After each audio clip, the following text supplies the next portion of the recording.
기도하겠습니다. 하나님께서 오늘 우리에게 주시는 말씀은 요한복음 12장 1절부터 8절까지의 말씀 합독하겠습니다.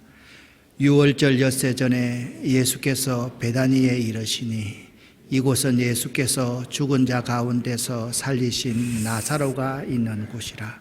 거기서 예수를 위하여 잔치할세 마르다는 일을 하고 나사로는 예수와 함께 앉은 자 중에 있더라. 마리아는 지극히 비싼 향유 곧 순전한 나드 한 근을 가져다가 예수의 발에 붓고 자기 머리털로 그의 발을 닦으니 향유 냄새가 집에 가득하더라. 제자 중 하나로서 예수를 잡아줄 가룟유다가 말하되 이 향유를 어찌하여 300데나리온에 팔아 가난한 자들에게 주지 아니하였느냐 하니 이렇게 말함은 가난한 자들을 생각함이 아니요 그는 도둑이라 돈깨를 맞고 거기 넣은 것을 훔쳐 가밀러라. 예수께서 이르시되 그를 가만두어 나의 장래할 날을 위하여 그것을 간직하게 하라. 가난한 자들은 항상 너희와 함께 있거니와 나는 항상 있지 아니하리라 하시니라. 아멘. 복음서에는 예수께 향유를 부은 여인에 관한 기록이 두 번 나옵니다. 첫 번째는 베다니의 나병 환자였던 시몬의 집에 있었던 것으로 그때 예수님께 향유를 부은 여인은 나사로의 동생 마리아였습니다. 하지만 누가복음 7장에서는 갈릴리의 한 바리새인인 시몬의 집에 있었던 사건이 나옵니다. 이때 예수께 향유를 부은 여인은 그 동네에 죄인인 한 여자라고만 소개되고 있습니다. 예수께 향유를 부은 여인은 각기 다른 인물로 묘사되어 있지만 예수님께 진심으로 감사하며 기꺼이 헌신한 사건들로 복음서에는 묘사되어 있습니다. 여기 한 여인이 값비싼 향유를 예수의 발에 붓고 그의 머리카락으로 예수의 발을 닦기 시작합니다. 그 향유의 향기가 그 온 집에 가득했습니다. 그 여인의 헌신은 신앙인의 역사에 기록될 만한 대단한 것이었으며 왜 그렇게 비싼 향유를 예수께 붓고 자신의 머리카락으로 자신의 눈물로 예수님의 발을 씻겼는지 세상 사람들은 이해할 수 없는 사건이지만 교회 역사에는 이 여인의 사건을 거룩한 허비다, 비효율적 헌신으로 자리매김하고 있습니다. 이분은 예일대학교와 하버드대학교 교수였던 헨리 나우엔 교수입니다. 그가 가나다 토론토 교회의 정신지체 공동체로 교수직을 박차고 들어가서 그의 여생을 보냅니다. 그런 헨리 나우엔의 삶에 의문을 가진 사람이 있었는데 필립 얀시라는 사람이었습니다. 헨리 나우엔이 유명한 교수요 영성가라면 필립 얀시는 대표적인 복음주의 기독교 작가입니다. 그는 이렇게 말했습니다. 내가 신앙으로 완전히 들어오는 데는 그 후에 시간이 좀 걸리긴 했지만 당시에 적어도 생명을 주는 신앙이 어떤 것인지 그 모델이 되는 사람들을 갖고 있었기 때문이다 할 수 있다라고 말했습니다. 그의 책은 많은 사람들에게 읽혀졌습니다. 몸이라는 선물, 하나님 당신께 실망했습니다. 내가 고통당할 때 하나님 어디 계십니까? 놀라운 하나님의 은혜 등 세계 기독교인들과 지성인들에게 읽혀지는 수많은 역작의 저자입니다. 여러분들도 필립 얀시라는 인물로 번역되어 있는 책들을 꼭 한번 읽어보시기를 바랍니다. 이 필립 얀시는 헨리 나우엔에게 이렇게 따집니다. 교수님, 왜 고지에서 엄청난 가능성을 버려두고 굳이 낮은 곳으로 가서 기회를 낭비하십니까? 그때 헨리 나우엔은 필립 얀시에게 이렇게 대답합니다. 지난 2000년 기독교 역사에서 기독교의 복음의 위대함이 입증이 되고 예수 그리스도의 십자가가 전해지던 때는 항상 기독교가 약자로서 핍박받을 때였습니다. 그 부흥에 선 사람들 또한 연약하고 보잘것없는 사람이었지 높은 명예나 권세를 갖고 있던 사람이 아니었다는 것을 기억하십시오. 그의 대답을 의역하면 이렇습니다. 내가 하버드 대학이나 예일 대학에서 많은 인재를 가르치는 것으로 하나님 나라가 확장될 것이라고 착각하지 마십시오 라고 빌립 얀시와 자기에게 말한 것입니다. 기독교의 고지론이라는 것이 있습니다.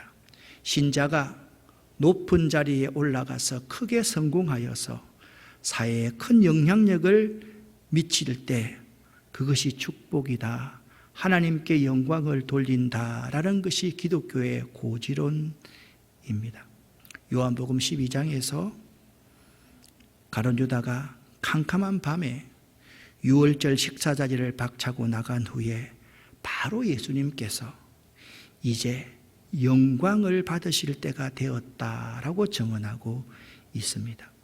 예수께서는요, 배신당하고 미움당하고 조롱당하고 비난받고 저주받고 비참하게 죽는 그 십자가의 길을 영광이라고 말씀합니다. 우리들은 성공, 부유와 명예, 권력의 자리에서의 영광을 이야기하지 않습니까? 그것이 곧 하나님께 영광을 돌리는 것이요 우리에게 영광을 될 거라 그렇게 말하곤 합니다.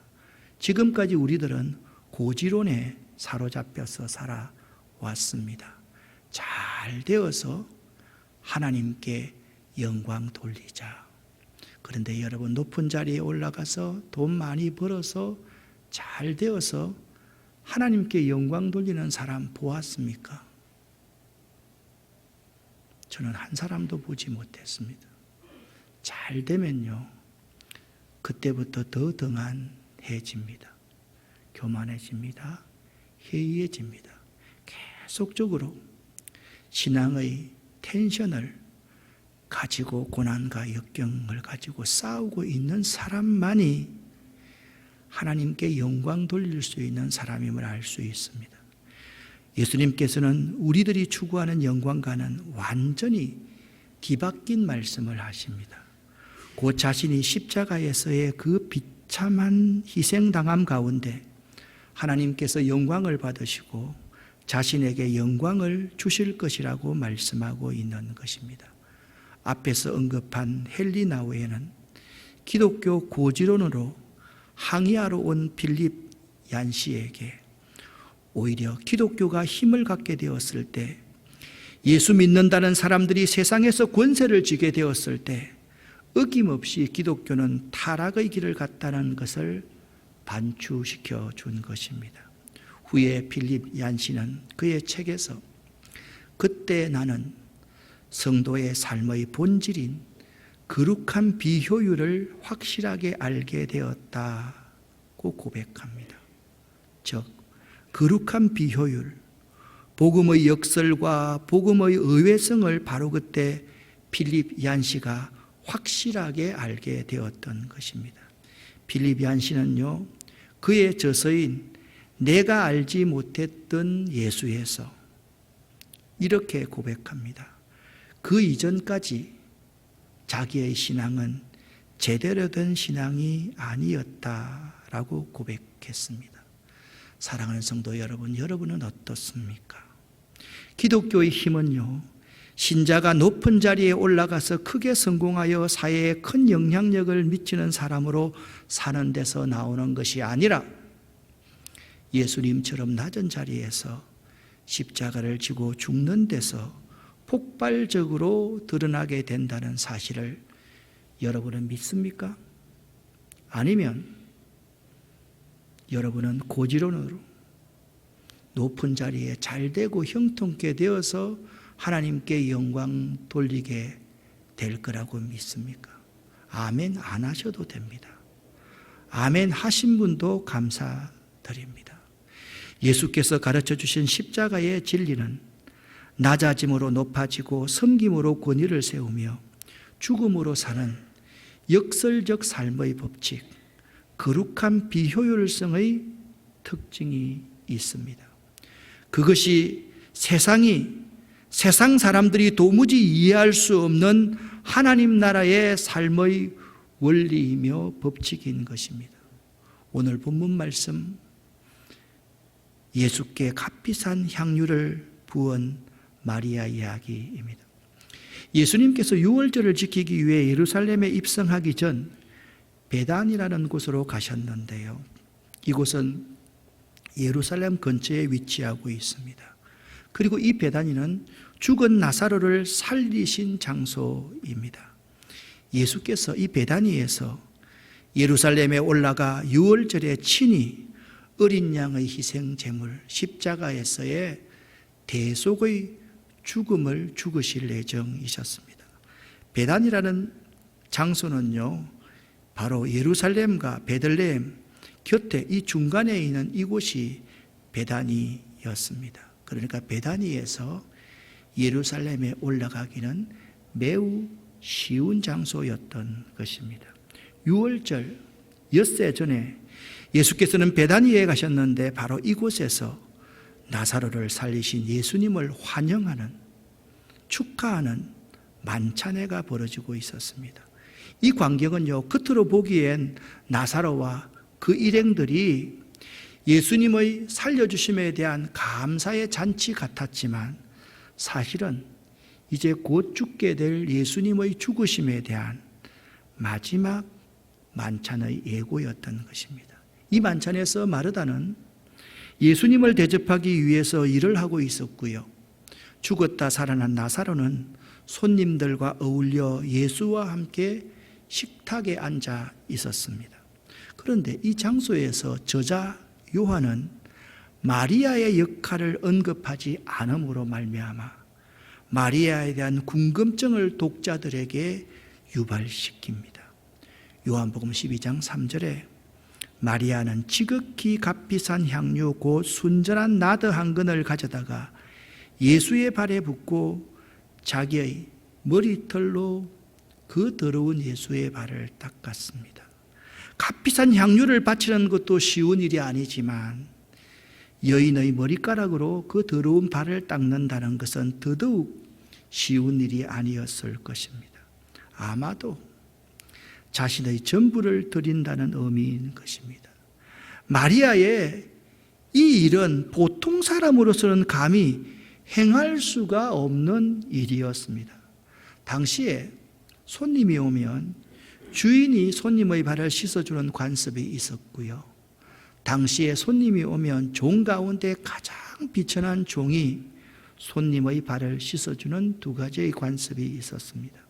그런데 마리아는 긴 머리카락으로 예수님의 발을 자신의 눈에서 흘러나오는 은혜의 눈물로 그 발을 씻겨드리고 있습니다. 이것은 손님에 대한 최고의 존경과 사랑을 표시하는 것이고, 그리고 자신을 종 가운데 가장 비천한 종입니다 라고 낮추는 겸손의 표현이었습니다. 마리아가 향유를 붓고 머리털로 발을 씻어드린 것이 대단한 사건인 것은, 만약 마리아가 향유만 예수님의 발에 부었다고 한다면 돈 많은 사람들 중에서 나도 그쯤은 할 수 있겠다라고 생각할 수 있었을 것입니다. 그런데 이 마리아의 행위는 복합적으로 나타납니다. 향유를, 옥합을 깨워서 향유를 부어드리고, 그리고 자기의 머리카락으로 그 주인의 발을 씻기고 있다는 것은 돈의 문제가 아닙니다. 자기 희생과 자기 마음의 중심이 당신께 있습니다 라는 드림이기 때문입니다. 마리아는요, 어떤 요구, 어떤 조건도 없이 진심과 사랑을 예수님께 쏟아부었습니다. 이로써 향유의 향기가 온 집에 가득했고요. 이 향기는 예수에게뿐만 아닌 그곳에 참석한 모든 사람들에게도 퍼져나갔던 것입니다. 오늘 성경은 이렇게 묘사하고 있습니다. 그러자 온 집안에 향유의 향이 가득 찼습니다. 그 광경을 보고 있던 제자 중 한 사람인 가룟 유다, 향유 냄새가 온 집안에 퍼지는 가운데 예수님을 배신할 그 가룟 유다가 말했습니다. 이 향유를 팔아 그 돈을 가난한 사람에게 나누어 주는 것이 옳지 않은가? 왜 이렇게 허비하는가? 이것은 300데나리온에 해당하는 값비싼 것인데 말이야. 사도 요한은 분명히 밝힙니다. 가룟 유다가 어떤 사람인지를 설명하고 있습니다. 그는 12제자 중 한 사람이지만 예수님을 팔아 넘길 사람이었습니다.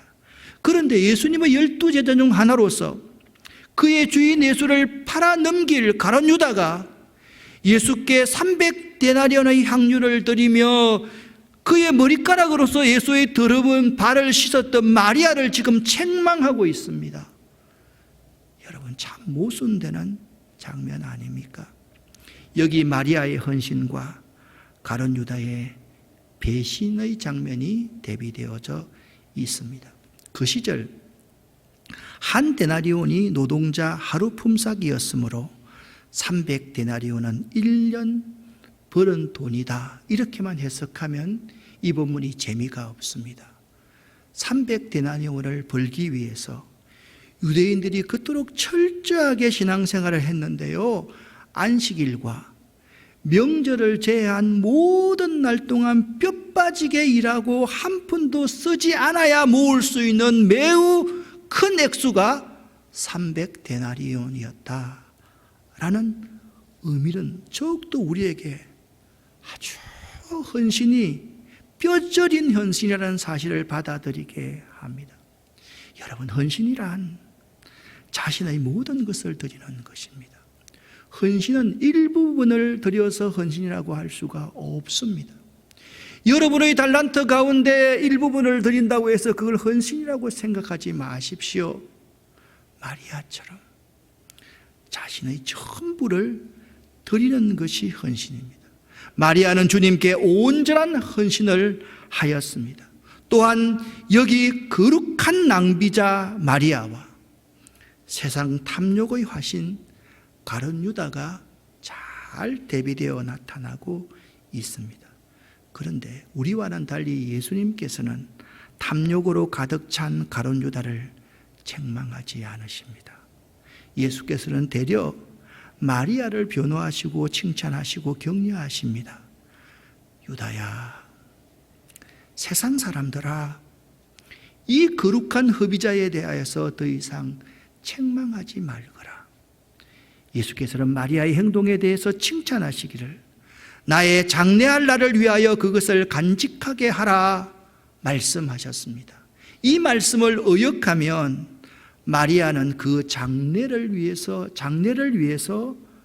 예수님의 장래를 위해서 그 값비싼 향유 옥합을 잘 간직해 왔다라는 뜻입니다.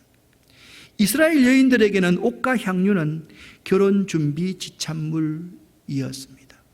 오늘날 우리가 말하는 결혼 준비 지참물, 이것과는 전혀 다른 의미입니다. 자기 인생 전부를 의미합니다. 마리아의 향유는 결혼 준비를 위해 한 방울 두 방울 모은 향유였을 것임이 틀림이 없습니다.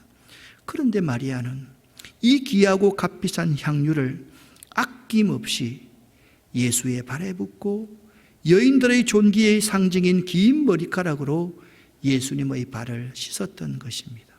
사랑하는 성도 여러분, 그 장래를 위하여 그토록 값비싼 향유 옥합을 간직하며 살아가는 여러분이 되시기를 예수 이름으로 간절히 축원합니다. 그것은요, 세상적 관점으로는 비효율적이지만 거룩한 비효율성이 있습니다.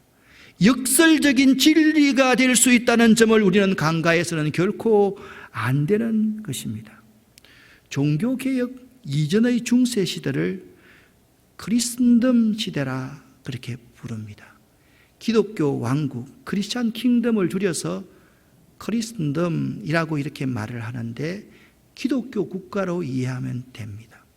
주 313년에 로마의 콘스탄틴 대제가 밀라노 칙령을 내림으로써 기독교가 로마의 국교가 되고 그때부터 종교개혁 때까지 그 기나긴 크리스천덤 시대가 이어집니다.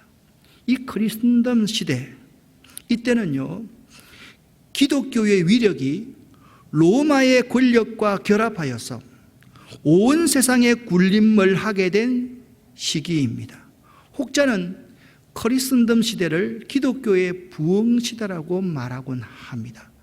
물론 이 기독교가 로마의 국교가 되었다는 것은 복음의 확장, 복음의 자유에는 도움이 된 것은 틀림이 없습니다. 그러나 말입니다, 그 시기를 온전한 기독교의 부흥 시대라고 말할 수 없는 이유가 여기 있습니다. 그것은 인간의 죄성 때문입니다.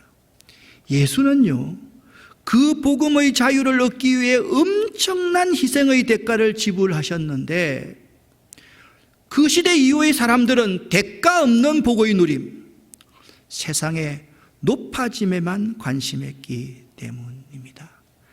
대가를 치르고서 온전한 기독교의 부흥 시대를 여는 것은 중요하지만, 대가 없이 고지에만 올라가면 그것이 하나님의 영광을 가릴 수가 있다라는 점입니다. 크리스천덤 시대를 거쳐오면서 사람들과 중세 교회는 예수님과 초대교회의 성도들이 엄청난 대가를 지불하고 전승한 그 복음을 완전히 왜곡시키게 됩니다. 왜 왜곡시키게 되었습니까? 대가 없는 복, 대가 없는 자유, 대가 없는 신앙을 그들은 좋아했기 때문입니다. 오늘의 한국교회는 중세의 크리스천덤 시대로 되돌아가 버린 듯 합니다. 예수님 당시 바리새인들과 서기관들 그리고 사두개인들이 누리려고 했던 그 영광의 시대로 되돌아가 버린 듯 합니다. 그 영광을 얻기 위해서 로마의 권력과 하나가 되어서 예수를 죽이려고 했던 그들 모습 말입니다.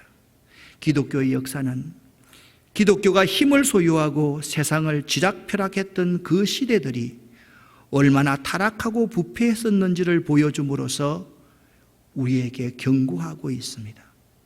따라서 그 크리스천덤 시대에 막을 내리고자 한 종교개혁자들의 외침은 순교적 필연이었으며, 초대교회 시대 이전의 그 타락한 유대교의 종말을 선언한 예수님의 사역도 순교적인 필연이었던 것입니다. 중세 크리스천덤 시대의 신앙과 복음의 자유만은 귀한 것입니다. 그것은 귀하지 않다라는 것이 아닙니다. 문제는 복음의 자유, 그것을 얻은 우리 그리스도인들 교회가 교회답게 되기 위해서, 그리스도인들이 그리스도인답게 되기 위해서 매 순간 개혁하지 않았다는 것이 문제인 것입니다. 인간의 죄성이 무엇입니까? 저는 이렇게 생각합니다. 인간의 죄성은 십자가 앞에서 자신을 되돌아보는 작업이 없어질 때 인간은 끊임없이 세상을 지향하게 되어 있습니다. 십자가 앞에서 자신을 되돌아보지 않으면 세상적, 세속적 성공간에 빠질 수밖에 없습니다. 고지론에 빠질 수밖에 없는 것입니다. 중세의 로만 캐슬릭 처치의 다스림 가운데는 성경이 라틴어로 기록되어 있었기 때문에 교인들이 읽을 수가 없었고요, 성경 해석도 사제들만이 할 수 있었습니다. 이에 종교개혁자들은 1차적으로 그 성경을 교인들에게 돌려주는 것을 원했습니다. 지금의 신앙개혁은 교인들이 이 성경을 읽고 성경을 잘 배우고 익혀서 성경 말씀대로 살아가는, 곧 예수께서 살아가셨던 그 삶을 살아내는 개혁이어야 합니다. 그런데 우리들이 이 성경 말씀을 읽습니까? 이 성경 말씀을 잘 배우고 익힙니까? 이 성경 말씀대로 살아갑니까? 예수께서 살아가셨던 그 삶을 내 삶에 구현해내려고 발버둥치고 있습니까? 그렇지 않은 것이에요. 목사들은요, 설교를 위해서만 성경을 읽고요. 우리 중직자가 되면 될수록 성경을 읽고 성경을 연구하고 성경을 배우고 성경에 기록된 대로 살아가려고 발버둥치는 그러한 삶이 이미 우리 가운데 없어져 버린 것이에요. 어떻게 보면 지금의 신앙개혁이 훨씬 더 중세보다 힘들 수가 있습니다. 불가능할 수가 있습니다. 왜냐하면 인간은 모두가 죄인이며 이기적이며 개인적인 성향을 가지고 있기 때문입니다. 사람들이요, 하나님께 영광 돌리는 것이 내가 잘 되어야지 영광 돌리겠다라고 생각하지, 하나님께 영광 돌리는 것이 예수님께서 말씀하셨듯이 나를 죽이는 것, 내가 하늘에 썩어지는 미랄이 되는 것, 내가 십자가에 희생되는 것이 하나님께 영광 돌리는 것이라는 사실을 받아들이지 않습니다. 자꾸만 내 것만을 챙기면서 높은 자리에 올라가려고 하기 때문입니다. 오늘날의 교회 자체가 하나님의 말씀의 능력을 경험하지 못하고 있고 십자가의 도가 진정한 파워임을 알지 못하기에 하나님의 말씀의 능력, 십자가의 도로는 하나님의 교회를 채울 수 없다고 생각하여서 다른 세상적 인간적인 방법을 동원하여 성공하려 하고 있는지 모르겠습니다. 여러분, 많이 전도하면 자동차 주겠습니다. 많이 전도하면 여행 보내주겠습니다. 성지순례 보내주겠습니다. 여러분, 이러한 방법이 혹시나 하나님의 말씀의 능력을 부정하는 것이 아닌지, 십자가의 도가 진정한 파워임을 고백하지 못하게 하고 있는 것은 아닌지를 생각해 보아야만 하는 것입니다. 여기 두 그림을 제시했습니다. 하나는 희생과 헌신의 마리아와 같은 예수님의 발을 씻기는 그림이고, 하나는 예수님을 등지고 그 밤에 떠나버리는 가룟 유다와 같은 사람들을 묘사하고 있습니다. 믿는 우리들의 삶 여기저기서 거룩한 비효율성의 희생과 헌신이 일어나기를 소망해 봅니다. 이제 교회는 복음으로 진검성부를 해야만 합니다. 좋은 게 좋은 것이라는 듯 세상의 동원의 방법을 교회가 추구하는 것이 하나님의 능력과 하나님의 말씀의 권위를 교회 스스로가 땅에 던지고 짓밟는 것이 아닌지를 한번 생각해 보아야만 할 것입니다. 예수의 기적을 보고 예수께 모여든 많은 사람들이 다시 그 기적의 효과가 사라졌을 때 세상으로 돌아가서 예수를 십자가에 못 박아라, 예수를 자기의 짱돌을 들어서 내려치는 사람들이 그 사람들이었다라는 것을 기억할 수 있기를 바랍니다. 이제 교회는 거룩한 비효율성이 상식이 되도록 해야만 합니다. 마리아의 헌신에 대하여 비난하는 사람이 누구였습니까? 가룟 유다입니다. 그가 내었던 대안이 무엇입니까? 이 값비싼 것을 팔아서 가난한 사람들에게 나누어 주면 더 좋았을 것을 이렇게 말을 하고 있습니다. 성도는요, 거룩한 비효율의 파워와 복음의 역설성과 복음의 의외성을 올바르게 배우고 인식할 수 있는 자라야만 합니다. 그래서 오직 하나님의 은혜로만 완성되어 가는 하나님 나라의 현실을 내 삶으로 받아들이는 것이 예수 믿는 성도인 것입니다. 이처럼 거룩한 비효율성의 희생과 헌신이 우리 아름다운 공동체에 일어나기 시작한다고만 한다면 그곳에서부터 향기가 피어나기 시작할 것인데, 그 향기는 내가 사랑하는 대상만이 아닌 모든 사람들에게 영향을 주며 그들에게 감흥과 감동을 주며 누가 보아도 아름다운 그림일 것입니다. 사랑하는 아름다운 교회 성도 여러분, 한 해를 보내면서 여러분 세상의 효율성에 여러분의 판단 기준을 맞추지 마시기를 바랍니다. 거룩한 허비에 비효율성의 삶, 그로 인해서 아름다운 향기가 온 누리에, 우리 아름다운 교회로 말미암아 여러분으로 말미암아 퍼지기를 예수 이름으로 간절히 축원합니다. 기도하겠습니다. 살아계신 아버지 하나님, 우리로 인해 향유, 옥합을 깨트린 그 향이 온 누리에 우리로 말미암아 퍼지기를 원합니다. 우리에게 이러한 온전한 헌신할 수 있도록 도와주시옵소서. 이제 이유 따지지 않도록 도와주시고 변명하지 않도록 도와주시고 온전히 헌신할 수 있는 저희들 될 수 있도록 도와주시옵소서. 예수 그리스도 이름으로 축복하옵고 간절히 기도 올립니다. 아멘.